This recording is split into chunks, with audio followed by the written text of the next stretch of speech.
এটি হচ্ছে একটি পুরুষ ফুল। এই পুরুষ ফুলের এই পুদণ্ডের এই হলুদ বর্ণগুলো হচ্ছে যে পুংরেণু।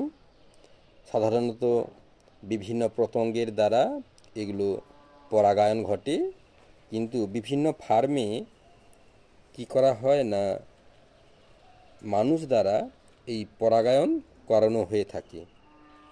তো এর একটা সময় থাকে, দিনের সূর্য ওঠার ঘণ্টা খানেকের মধ্যেই এই হস্ত পরাগায়ন করে নিতে হয়, কারণ না হলে রোদের তাপে এই রেণুগুলোর সক্রিয়তা অনেকটাই নষ্ট হয়ে যায়।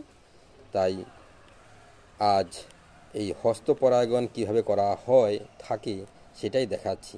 এবারে চলুন স্ত্রী ফুলের কাছে নিয়ে যাচ্ছি, সেখানে কিভাবে করানো হচ্ছে।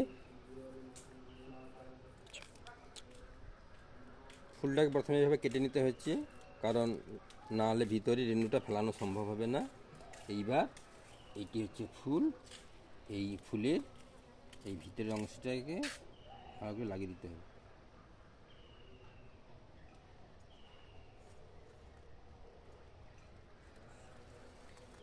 এইভাবে আমরা বাড়ির বিভিন্ন কুমড়ো গাছে পরাগায়ন করতে পারি, যাতে ফলের সংখ্যা প্রকৃতিগতভাবে যে পরিমাণ হয়ে থাকে তা চাইতে বেশি পরিমাণ হওয়া সম্ভব হয়।